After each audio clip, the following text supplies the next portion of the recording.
et à toutes, bienvenue dans ce webinaire qui porte sur la simplification du processus de consolidation et la réduction des délais de clôture. Mais avant de commencer, je voulais savoir si vous m'entendez bien, si vous voyez bien l'écran et la PPT de présentation. Vous avez à votre disposition un chat, une conversation dans lequel vous allez pouvoir poser vos questions au fur et à mesure. Donc, nous n'allons pas nous interrompre pour répondre à vos questions, mais par contre, à la fin de la présentation, nous nous ferons un plaisir de prendre vos différentes questions et d'y répondre. Et dernier point un peu technique, vous avez la possibilité d'agrandir, de mettre en plein écran la présentation pour que ce soit plus lisible. Alors, je suis accompagnée et je tiens à les remercier pour ce webinaire de Madame Nathalie Dessau, qui est Financial Area Manager du groupe ATEC. Donc, elle vous présentera son groupe juste après, ainsi que de Pierre-Maxime Rejol, qui fait partie du cabinet ITAC, un cabinet d'expertise comptable et de commissariat aux comptes, et qui assiste le groupe ATEC dans la production de ses comptes consolidés. Et donc moi-même, qui est responsable de la mise en conformité des logiciels de consolidation du groupe Talentia, de l'éditeur Talentia. Et donc, le groupe ATEC ainsi que le cabinet ITAC utilisent le logiciel Talentia CPM pour la production des comptes consolidés, et nous allons nous appuyer sur leur retour d'expérience pour répondre à ce challenge de simplification du processus de consolidation. Alors, je vais laisser donc la parole à Nathalie pour qu'elle vous présente le groupe ATEC dans un premier temps. Oui, donc bonjour. Donc le groupe ATEC est un groupe familial qui a été fondé par Jacques Mouchet et qui s'est développé à l'international au fil des ans. C'est un groupe à taille humaine, assez atypique puisque présent à l'international. Il a été créé en 1975 et est spécialisé dans les instruments de mesure. Donc la principale activité d'ATEC consiste à fabriquer des détecteurs, des testeurs d'étanchéité placés sur les lignes de production dans le secteur de l'automobile, de la cosmétique, de la téléphonie et du pharmaceutique et tous les équipementiers. Et les deux autres activités d'ATEC sont le TPMS, donc ce sont des instruments qui permettent de vérifier la pression des pneus sur les voitures. Et l'autre activité, la dernière, est l'aviation. Donc ATEC fabrique des instruments qui permettent de mesurer les altimètres et de charger et décharger les batteries des avions. Le groupe fait à peu près 170 millions de chiffre d'affaires par an et est présent donc dans 40 pays à travers le monde. Cette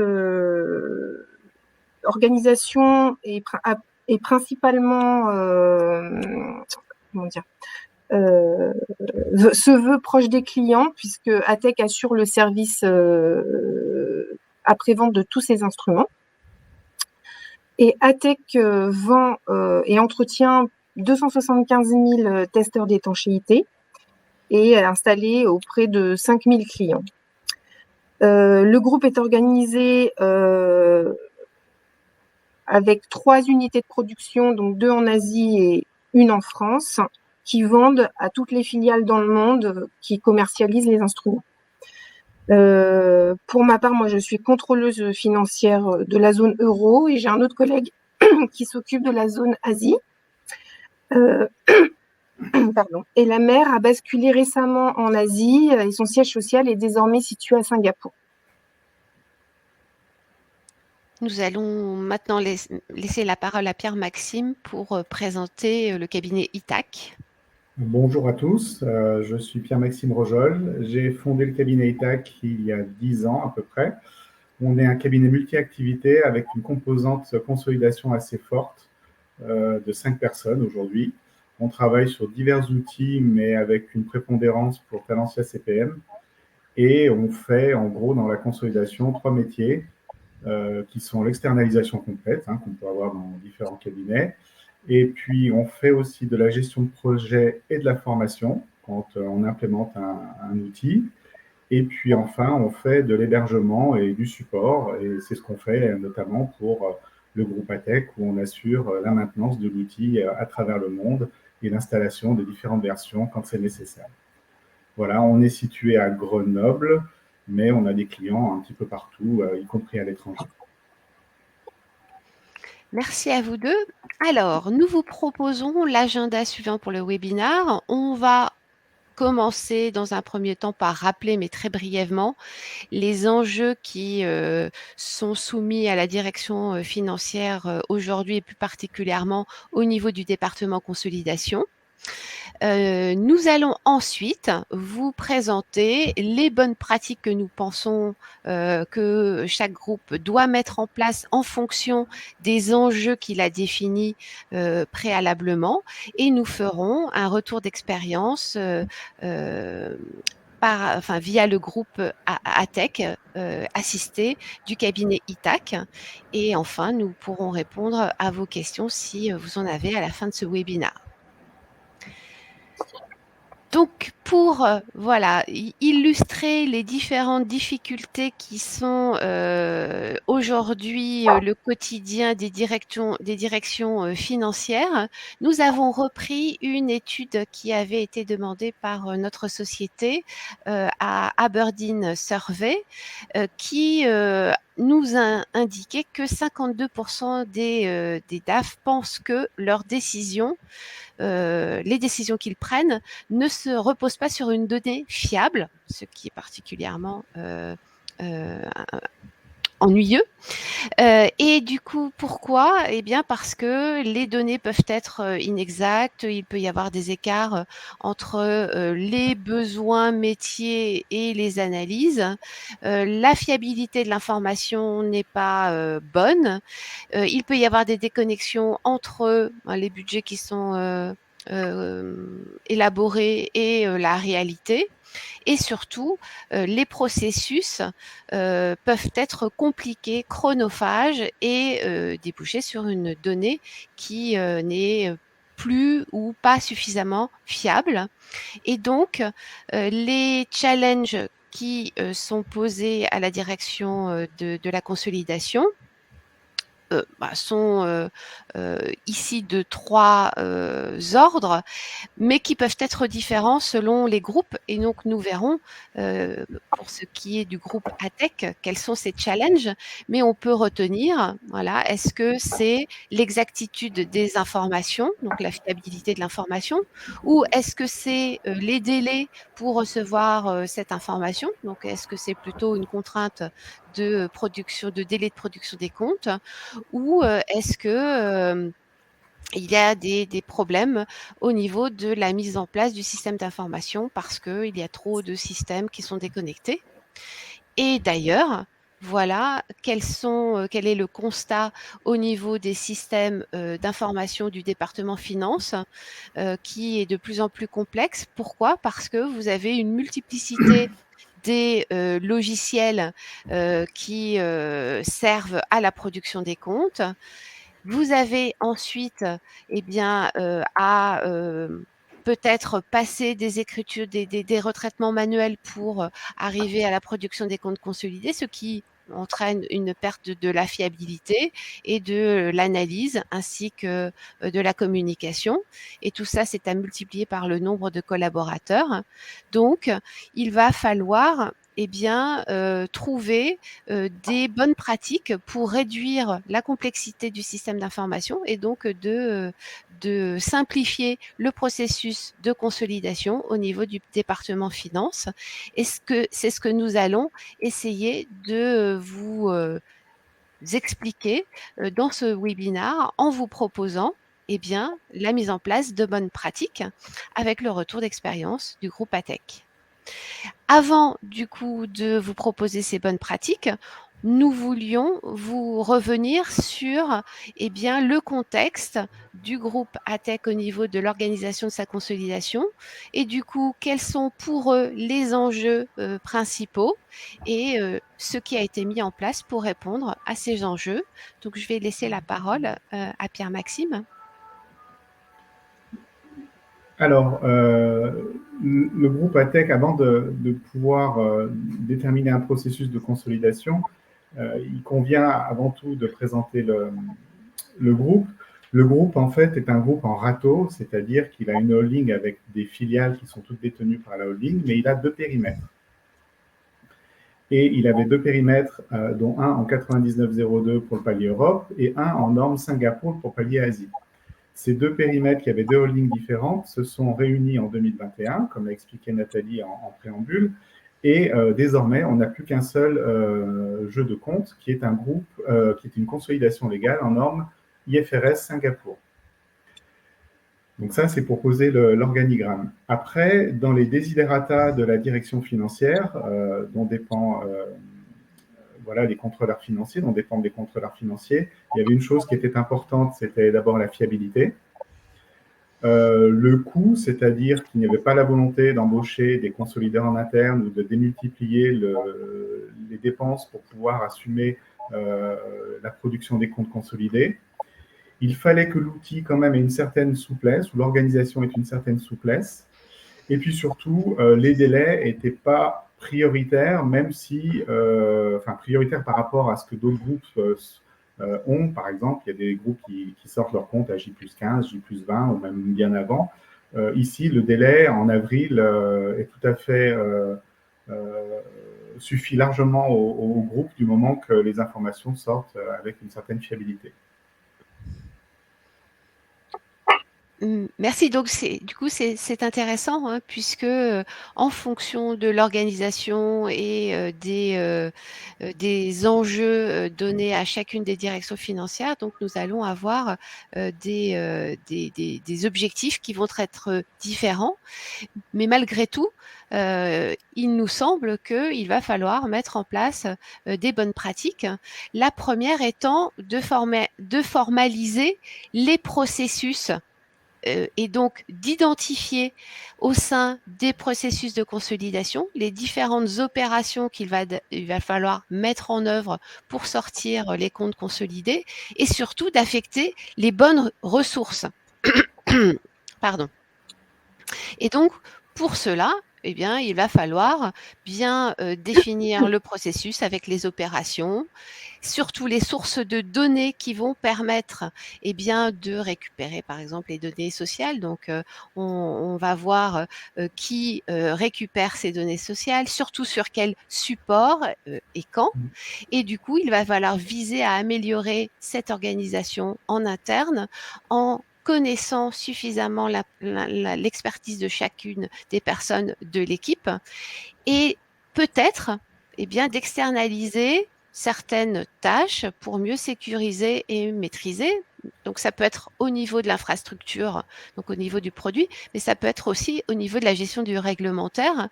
Donc, peut-être s'appuyer sur des experts pour pouvoir prendre en compte l'évolution réglementaire. Et donc, pour nous, il faut avoir mis en place une organisation structurée avec une solution sécurisée qui va pouvoir permettre de répondre aux problématiques liées au réglementaire. Donc, il faut avoir un système qui puisse définir des profils de façon assez fine avec des droits associés non seulement aux fonctionnalités mais également aux données. La gestion du coup des confidentialités. Donc, au niveau des données, ça veut dire est-ce que on donne des droits sur des filiales, voilà, ou une filiale en particulier. Ensuite, il faut, si la structure s'étend sur différents pays, pouvoir sécuriser l'échange entre les différents collaborateurs. Et ensuite, il faut que le système puisse être soit on-premise, si le groupe est capable de faire la maintenance du produit, ou d'une version cloud. Tout en donnant également à l'éditeur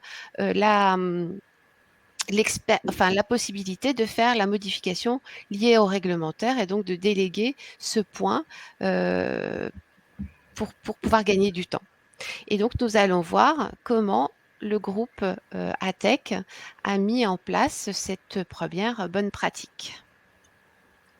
Donc du coup, au niveau des ressources internes pour la consolidation, chez ATEC, nous étions un petit peu, entre guillemets, limités, puisque nous sommes simplement 2 contrôleurs financiers dans chaque zone respective. Donc comme disait Pierre-Maxime, ATEC est organisé sous forme de râteau avec 2 périmètres. Et jusqu'à l'année dernière, nous avions donc 2 référentiels et il fallait harmoniser le tout en normes IFRS pour consolider sur une tête, on va dire, fictive. Les filiales disposent très souvent d'experts comptables locaux externes qui tiennent donc la comptabilité. On a très peu de comptables hormis sur les grosses structures. Donc, il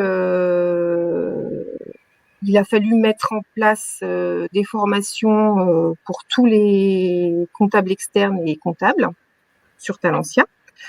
Le contrôle des comptes est donc assuré par moi et Kent, mon collègue en Asie. Et ATEC, de par son organisation, est confronté à des problématiques telles qu'un environnement multi-devises, donc, parce que nous avons une vingtaine de devises à gérer. Nous avons aussi beaucoup de prestations réciproques, d'échanges entre les filiales de production qui vendent aux filiales commerciales. Nous avons aussi des problématiques de langue différentes d'un pays à l'autre. Les plans comptables sont eux aussi différents. Et il a fallu trouver, et Talentia nous aide donc à élaborer un plan comptable qui permet d'harmoniser tous les plans comptables locaux. Et nous ne disposons. Une autre problématique, c'est que nous ne disposons. Pardon. Je n'y avais pas imaginé. Voilà, d'un ERP ni d'un shared service center. Donc, chaque pays a son propre logiciel dans sa langue. Et donc, avec le fort développement d'ATEC, il y avait quand même une nécessité de sortir des chiffres consolidés au trimestre. Voilà pour ce qui est du constat.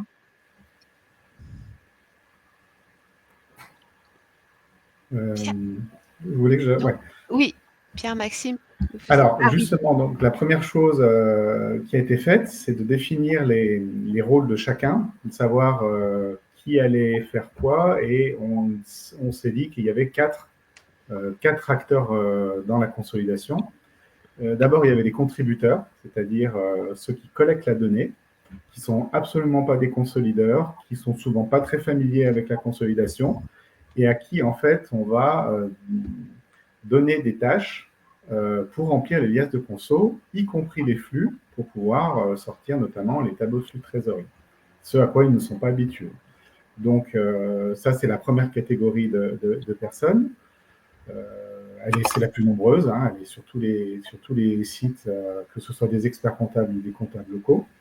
Donc, chaque comptable importe ces données via un mapping, en fait, et un import automatique dans Talentia. Oui.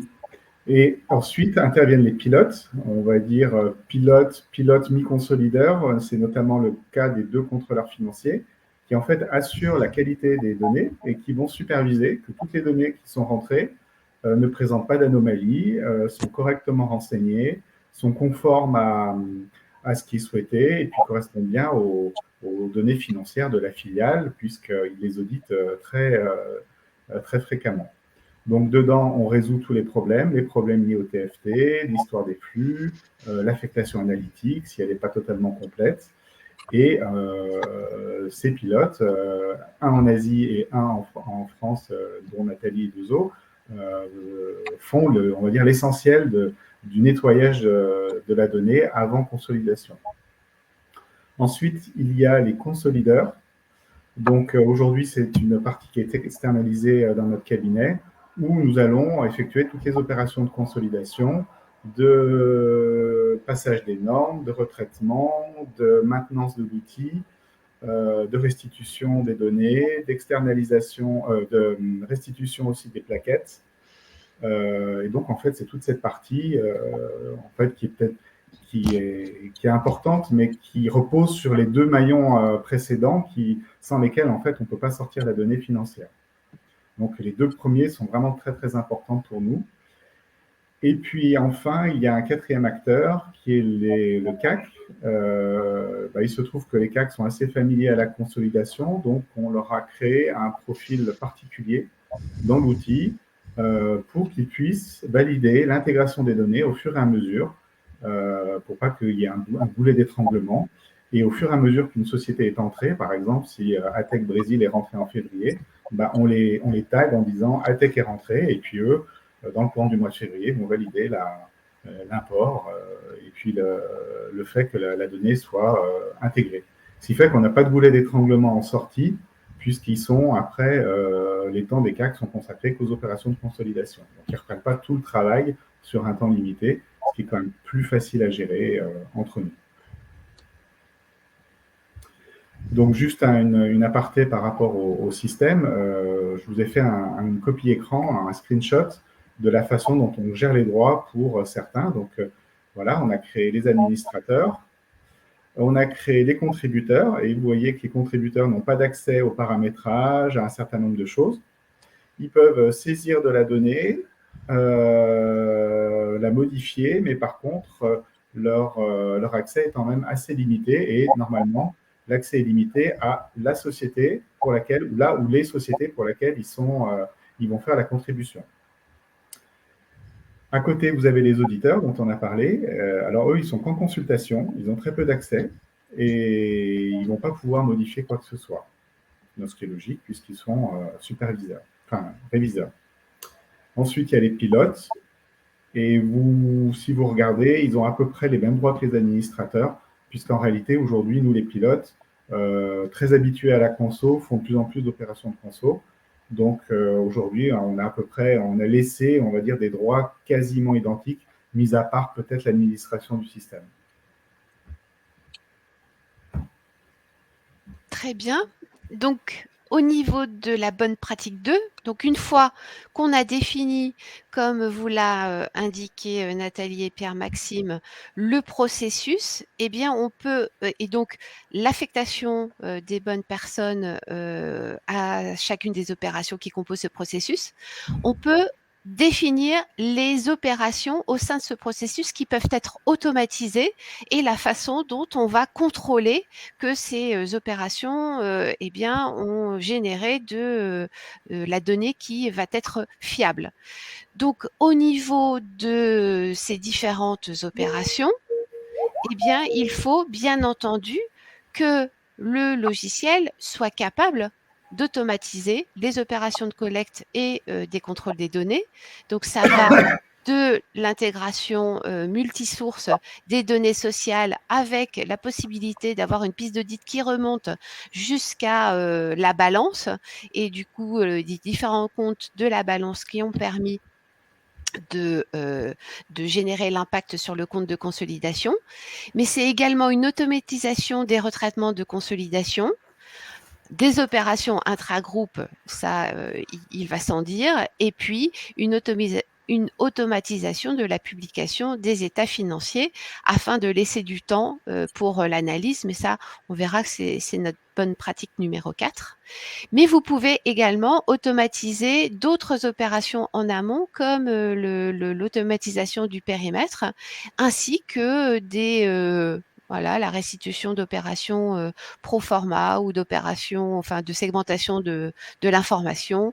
Et je vais du coup laisser la parole là aussi à Pierre-Maxime pour indiquer. Nathalie, je crois. C'est Nathalie. C'est Nathalie, voilà, pour indiquer quelles opérations ont été du coup automatisées au sein du logiciel et de votre processus. Donc, en ce qui nous concerne, les comptables importent leurs données dans Talentia CPM via le module import de Talentia. Donc, chacun crée un mapping a été créé sur mesure pour chaque filiale, puisque chaque plan comptable en anglais avec ce propre se balance dans le plan comptable de Talentia. C'est très facile d'importer, donc les données importées arrivent dans la colonne locale. Donc elles donnent le bon résultat, l'actif, on vérifie tout ça. Et il existe aussi chez nous une colonne ajustement qui permet d'ajuster les comptes sociaux selon nos normes groupes. Donc, ce qui nous crée en fait un social version 2 avant conso. Et qui permet aux contrôleurs de vérifier les données beaucoup plus facilement en fait. Ça, c'est un développement qui a été fait spécialement pour nous.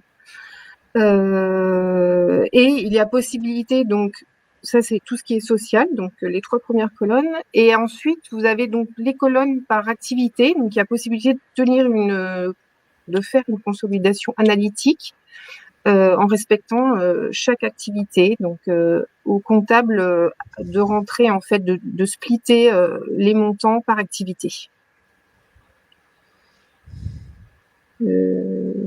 Oui, je rajouterais juste une chose, en fait, ces colonnes d'ajustement et l'analytique, les tableaux ont été faits de manière très simple pour qu'en fait, les contributeurs qui ne sont pas des consolideurs, qui ne savent pas passer des écritures conso et encore moins dans un plan comptable français, puissent facilement mettre des plus et des moins pour pouvoir ajuster les comptes. Et pareil pour les pilotes, en fait. Voilà. Donc ça, c'est en ce qui concerne CPS, donc CPM, pardon.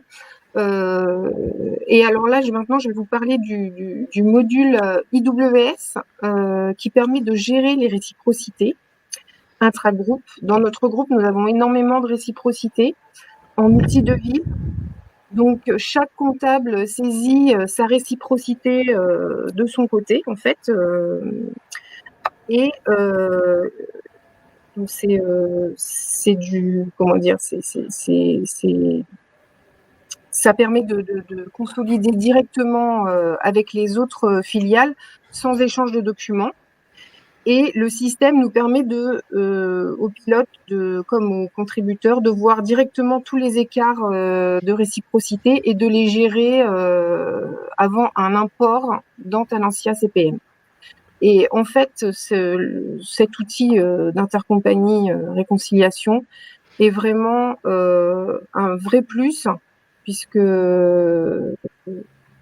avant, on avait quand même beaucoup d'écarts qui étaient difficiles à gérer, et c'est très très. Maintenant, on a quasiment 0 écart avant l'intégration en CPM. Vous faites des campagnes récurrentes aussi.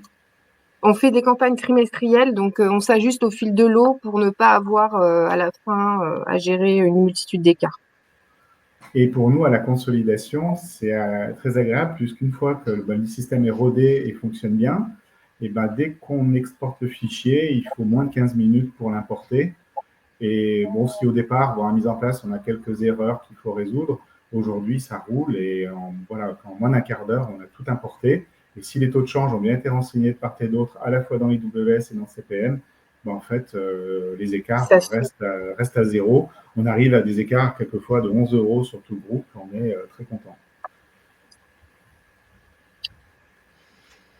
Alors, aussi un petit plus là qu'on a fait pour simplification, c'est qu'également, vous savez, dans la consolidation, on a pas mal de retraitements. Eh bien, pour un certain nombre de retraitements répétitifs, plutôt que de passer des écritures directement en conso, on crée des tableaux que les contributeurs vont remplir, et puis l'écriture se passe automatiquement. Donc, par exemple, vous avez les stocks, alors que là, je n'ai pas mis puisque le tableau est un petit peu gros et difficile, mais comme on fait un compte de résultats analytique, il nous faut une variation de stock par métier. Donc, du coup, on demande aux gens de remplir un tableau avec des stocks par activité, et les variations de stock sont calculées et viennent s'imputer dans la colonne de résultats correspondant au métier. On peut le faire également pour d'autres traitements, du factor, de l'harmonisation de comptes. Et vous voyez, par exemple, là, sur Factor, on demande aux gens simplement de donner les comptes à leurs clients, la réserve Factor, les dispos, et le retraitement est fait automatiquement dans Talentia. Donc, le fait de créer parfois des tableaux, de retraitement, ça permet de passer automatiquement les écritures sans avoir trop se poser de questions, de savoir si l'écriture était passée à l'endroit ou à l'envers, voire vérifier. C'est quand même un gain de temps pour la consolidation.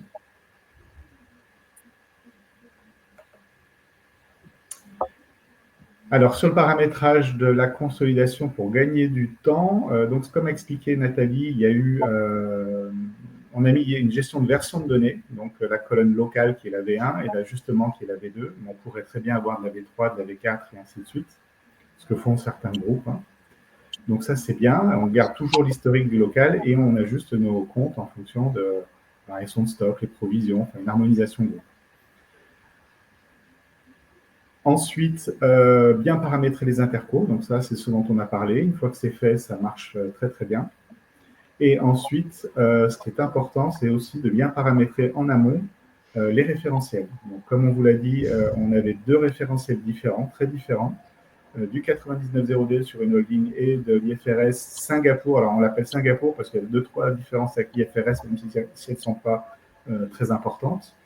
Et en fait, dorénavant, comme on a une seule consolidation qui est en plus certifiée par des auditeurs locaux avec qui on est en contact, eh bien, il a fallu créer de nouveaux périmètres, rajouter les écritures IFRS et ensuite agréger ce périmètre au périmètre ASI pour pouvoir sortir la consolidation en recombinant le tout.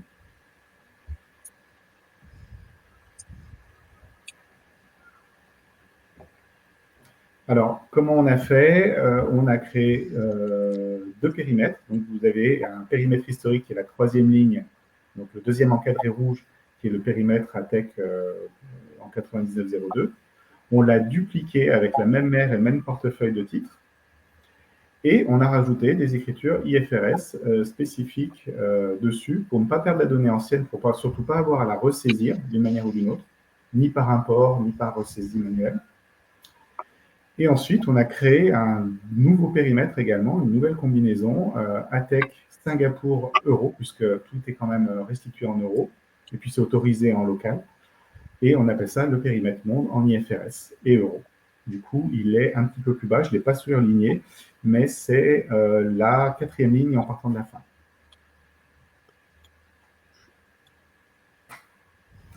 Donc, comme indiqué, les écritures IFRS que l'on a, si vous regardez en bas, c'est un petit peu petit, mais vous avez une ligne qui s'appelle lise, dépréciation. Il y en a une autre qui est un peu cachée au milieu, mais à la limite, c'est moins grave sur un retraitement de fusion. Mais ces écritures, donc, on les met spécifiquement sur ces combinaisons et elles se rajoutent. Et par contre, elles ne se rajoutent pas sur l'ancien périmètre dont l'intégrité de la donnée est préservée. Du coup, on a bien... Alors, pour vous donner une petite astuce, d'abord, avant de passer les écritures, on les désactive. On vérifie que les 2 périmètres donnent les 2 mêmes données. Et ensuite, on rajoute les écritures IFRS et on pointe juste la différence du rajout des écritures, ce qui permet un gain de temps important. Et une fois que ça c'est paramétré, après on peut lancer la consolidation.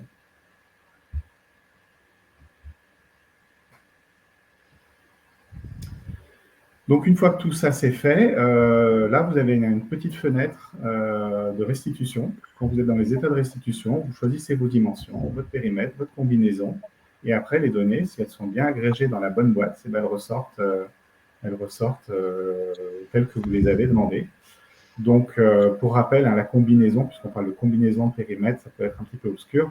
Une combinaison, c'est un portefeuille de titres, un périmètre, un jeu d'écriture, donc ce qu'on a vu ici, et puis un jeu d'écriture IFRS, et puis des événements. C'est-à-dire que, par exemple, en norme française, vous avez de l'intégration proportionnelle, 50-50. Et ben, vous pouvez changer ces événements pour que dans votre périmètre Singapour, ce soit de la mise en équivalence, puisqu'en IFRS, vous n'avez pas d'intégration proportionnelle. Donc, vous pouvez comme ça changer vos événements et puis éventuellement exclure ou inclure des sociétés. C'est ce qu'on appelle la combinaison. Une fois qu'on a combiné, on associe aussi une monnaie et on associe l'euro, nous, puisque c'est quand même la monnaie du groupe. et comment ça s'appelle, on peut faire la restitution avec l'état qu'on vous présente juste en dessous. Merci beaucoup. C'était très intéressant de bien comprendre voilà, comment vous avez automatisé certaines opérations, alors même que voilà, votre organisation est plutôt complexe, on l'a vu en termes de situation géographique plus référentielle. Et donc, on a bien compris comment vous avez pu utiliser les possibilités données par Talentia CPM. Alors, une autre bonne pratique, c'est de passer à une clôture continue. Alors, c'est une bonne pratique qui permet, alors même que beaucoup de groupes ne consolident que de façon annuelle, voire semestrielle, eh bien, c'est de prévoir quand même des clôtures pour certaines opérations qui ne vont pas se faire juste au moment de la clôture des comptes, mais de façon plus continue dans le temps. Et donc, vous avez commencé à nous en parler au niveau de la réconciliation des intragroupes que vous faites de façon trimestrielle et qui vous permet justement de gagner du temps au moment de la clôture. Mais voilà, ça peut être le cas de d'autres opérations. Et donc, nous allons aussi voir que on peut, du coup, dans une même solution, travailler sur les données de la conso statutaire, mais également travailler sur des données du reporting financier et donc travailler sur de la fréquence qui n'est pas tout à fait la même que celle de la consolidation statutaire. Donc là, un petit retour d'expérience pour cette bonne pratique numéro 3, la clôture rapprochée. Oui, donc du coup, on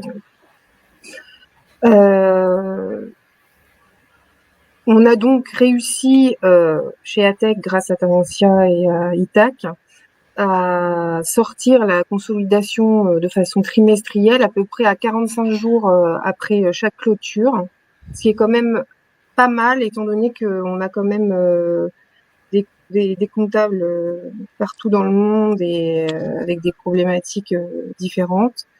Il a fallu pour ça faire une grosse campagne de formation sur place pour chaque comptable, et avec l'effet expérience, on gagne de plus en plus en vitesse. Les comptables sont beaucoup plus à l'aise avec le système. On peut aussi parler de la facilité d'utilisation de Talentia. Les comptables, une fois qu'on leur a expliqué, naviguent assez facilement dans cette solution. Il est possible aussi pour les pilotes de suivre l'avancement et de consulter tous les paquets comptables et les réciprocités en live à tout moment. Et donc, on est devenu, grâce à tout ça, beaucoup plus autonome aussi sur les consos trimestriels, avec moins d'aide de Pierre, enfin de l'équipe de Pierre Maxime sur les consos trimestriels. Par contre, on a besoin toujours pour la conso annuelle qui est quand même beaucoup plus aboutie avec la preuve d'impôt, etc., de l'expertise de Pierre Maxime. Donc globalement, on a quand même en 5 ans bien évolué sur le produit, et on va encore évoluer d'ailleurs, puisqu'on a un projet de budget à mettre en place pour l'année prochaine, et on va aussi essayer de se créer des tableaux sur mesure sur Talentia. Avec une intégration un petit peu plus proche du reporting et des comptes consolidés. Il faut savoir qu'aujourd'hui, la base de données qu'on utilise, elle date de 2014, donc elle a 8 ans. Les bonnes pratiques telles qu'on vous les expose aujourd'hui, on ne les a pas toujours eues dès le départ. Donc, parfois, on a un petit peu tâtonné sur un certain nombre de choses. On a changé nos méthodes. Ce qui fait que la donnée est un petit peu lourde aujourd'hui. Ça, c'est un petit peu, on va dire, comme des couches de sédimentation. Ça s'est un petit peu superposé. Et aujourd'hui, on va probablement changer de base de données dans laquelle on rajoutera un certain nombre de choses, notamment le budget, et puis surtout voilà, un rapprochement reporting conso et toujours une meilleure fiabilisation de l'analytique, puisqu'on a constaté malgré tout sur certaines clôtures des choses aujourd'hui qui sont encore perfectibles sur l'analytique. Très bien. Alors c'est intéressant ce que vous venez de dire, c'est que voilà, on peut faire évoluer l'outil, son organisation, et puis rajouter des couches ou au contraire, voilà, remettre à plat certains processus et du coup fiabiliser à nouveau l'information. Et donc ça c'est intéressant. Voilà, il y a une possibilité d'avoir quelque chose de progressif. Il y a des choix de conception. Aujourd'hui, à l'époque, on avait pris le choix de gérer Oui. l'analytique en version de données.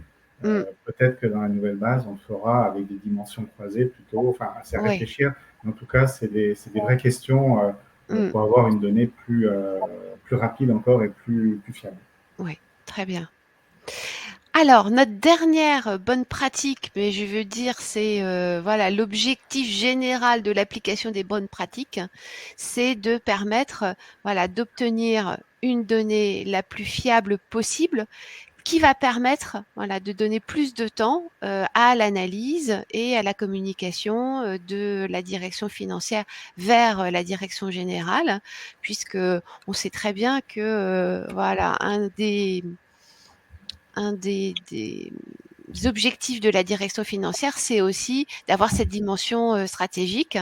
Et du coup, voilà, pour pouvoir donner de l'importance à cette analyse et communication, il faut pouvoir construire les états de restitution le plus facilement possible, construire le plus facilement possible les annexes, et puis peut-être prévoir une communication sur les données financières, bien évidemment, mais aussi, on le voit actuellement, une communication sur des données extra-financières, comme tout ce qui est données RSE, qui commence à prendre de l'importance également au niveau de la direction financière. Donc il faut là aussi avoir un outil qui permette d'automatiser les états de restitution, qui permette d'avoir le plus facilement possible de l'audit à partir de ces états, pouvoir remonter de la donnée consolidée vers la donnée d'origine, l'automatisation des annexes. Euh, Aussi, alors j'en parle de façon générale, même si ça ne concerne pas pour le moment le groupe ATEC, c'est une restitution au format ESEF qui est imposé. Donc, on l'avait vu, l'aspect réglementaire, voilà, un impact sur ce processus. Et donc, pour les groupes cotés sur un marché réglementé, ils doivent désormais produire leurs états financiers sous un format européen qui est le format ESEF. Donc, il faut que l'outil puisse suivre et permettre de répondre à cette obligation. Et puis, également paramétrer des états de reporting financier. Donc là, je vais du coup laisser la parole à Alors, Pierre Maxime. voilà. On a fait, enfin juste c'est un exemple, mais après on peut faire beaucoup de choses. Mais par exemple, la direction financière nous avait dit, moi j'aimerais bien avoir ma marge brute. C'est vrai que la marge brute n'est pas prévue dans le plan comptable, donc elle n'est pas dans la hiérarchie de restitution standard. Du coup, bah, on a créé un petit état là que l'on voit à l'écran, avec qui respecte un petit peu plus les SIG puisque c'était la demande, et on a créé un agrégat. Un nœud, ce qu'on appelle un nœud, pour pouvoir le restituer. Donc, si on passe à la diapositive suivante, voilà. Donc, comment ça se passe? Dans l'outil, en fait, on peut avoir plusieurs hiérarchies de restitution. Donc, des hiérarchies de restitution en 9902, en IFRS. Et on a créé une hiérarchie de restitution ATEC, dans laquelle on a créé un nœud qui s'appelle le R3.MB. Donc, R3, c'est la troisième hiérarchie, et MB, c'est la marge brute, celle qui est en grise. D'accord? Et dedans, vous voyez, on a agrégé un certain nombre de comptes et de sous-nœuds et qui font qu'aujourd'hui, tout ça s'agrège dans le R3 et c'est celui-là qui est restitué. En fait, la bonne pratique fait que dans les états Excel que l'on a, on va supprimer de plus en plus les formules qu'on avait Excel pour ne restituer que des nœuds, puisque ces nœuds sont auditables. C'est-à-dire quand vous faites l'audit de cette cellule, vous avez la composante derrière de tout ce qu'il y a, ce que l'on n'a pas forcément dans une cellule plus A3 plus A2. Donc, la hiérarchie, c'est vraiment un très bon outil pour restituer. Donc, si vous avez par exemple des comptes de résultats, des bilans un peu alambiqués correspondant à des activités particulières, je ne sais pas, moi, dans le transport, qui remontent en sous-traitance ou des choses comme ça, en fait, on peut créer différentes hiérarchies, et y compris notamment si vous avez des plans comptables totalement divers, comme de l'assurance, de la banque, à consolider là-dedans, c'est vraiment un plus pour pouvoir gagner du temps et restituer la donnée. Dans un point qui est important pour gagner du temps, alors ça existe sur quand même beaucoup d'outils aujourd'hui, mais c'est vrai que ça marche assez bien sur CPM, c'est le word add-in, c'est-à-dire toute notre donnée aujourd'hui va se transposer automatiquement dans le rapport financier qu'aujourd'hui qui est en Word chez nous. Et si vous actualisez votre console, ça actualise la donnée. Alors bien entendu, il faut toujours repointer derrière, puisque comme tout, on n'est pas à l'abri qu'il y a un trou dans la raquette, mais ça accélère quand même beaucoup la mise à jour de données, puisque les traitements manuels, en général, sont plus source d'erreurs que les traitements automatiques. Donc, aujourd'hui, on l'a utilisé pour la restitution du périmètre Europe IFRS. Et pourquoi Europe IFRS? Parce qu'en fait, les commissaires aux comptes monde ont demandé à ce qu'il y ait un sous-palier consolidé en normes IFRS, d'où la combinaison dont on vous a parlé avant, et d'où les écritures IFRS. Et le commissaire aux comptes français certifie ce sous-périmètre, et c'est ce sous-périmètre certifié qui remonte à la mer. Alors vous allez me dire, pourquoi le monde ne certifie pas directement tout? Et simplement pour des raisons d'économie et de coût, puisqu'il est moins coûteux aujourd'hui de certifier le sous-périmètre en France que de faire appel à des commissaires aux comptes différents à centraliser dans tous les pays du monde, notamment aux États-Unis où les coûts sont assez prohibitifs. Donc aujourd'hui, grâce au corpus de normes des commissaires aux comptes, notamment la NEP 600, et les possibilités de faire des SAC, des services ou des attestations, on peut attester des consolidés de paliers, ce qui fait gagner du temps et de l'argent. Dans les choses qui nous intéressent, là, qui vont arriver, on a vu qu'il y avait dans le plan produit de Talentia Excel Link. Alors Excel Link, c'est quoi? C'est de la restitution de données de l'outil de conso hors CPM. Aujourd'hui, pour avoir la restitution dans Excel, il faut ouvrir CPM, ouvrir un état de restitution Excel et propager la donnée. Demain, en fait, les non-utilisateurs de CPM pourront avoir le tableau Excel sans jamais ouvrir l'outil et avoir la restitution de données par actualisation. Donc ça, c'est quelque chose qu'on va regarder à la rentrée, mais qui nous intéresse beaucoup pour des gens qui ne sont absolument pas consolideurs, qui ne veulent absolument pas rentrer dans l'outil. Valérie nous a dit également que comme il existait le Word Add-in, il y a le PowerPoint Add-in pour des présentations, on va dire, plus flash, qui est en cours et qui sera bientôt disponible. Et puis nous, de notre côté, on est très intéressés par lier la donnée de Talentia avec les bases SQL et le Power BI, puisqu'on a rentré une consultante en Power BI au cabinet pour de la compta classique, pour notre expertise comptable. Et en fait, ça nous a donné beaucoup d'idées pour la consolidation. Donc, on pense que ça peut être un outil qui est quand même assez bien pour de la restitution dynamique. Voilà, c'est des choses aujourd'hui qu'on regarde un petit peu pour encore gagner un peu de temps et de qualité dans nos restitutions. Très bien, merci beaucoup Nathalie et Pierre-Maxime. Je pense que c'était voilà, très, très intéressant la façon dont vous avez exposé vos problématiques et comment vous avez essayé d'y répondre à l'aide de l'outil CPM. Et ce qui est intéressant, c'est de voir que voilà, c'est évolutif et donc nous, en tant qu'éditeurs, on essaie aussi de proposer, comme vous venez de le souligner, de nouveaux modules ou de nouveaux liens avec d'autres produits pour toujours avoir comme objectif une fiabilité de l'information produite quand même dans des délais qui conviennent à chaque groupe. Alors, je ne sais pas si il y a des questions. Quelqu'un nous essaierons d'y répondre. Je ne vois aucune question dans le chat. Valérie, vous avez dû être très clairs tous les trois, donc on va peut-être attendre un petit peu si elle, voilà, le temps que. Mais Ouais. je n'en vois pas pour le moment. N'hésitez pas.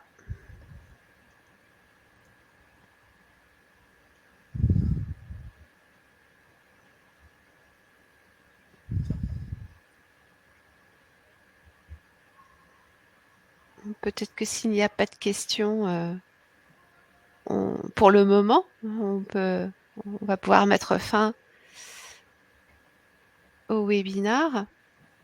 Donc, je tiens encore à remercier chaleureusement Madame Nathalie Dessau du groupe ATEC et Pierre-Maxime Rejol du cabinet ITAC pour leur retour d'expérience et le temps qu'ils ont bien voulu passer pour faire ce retour d'expérience.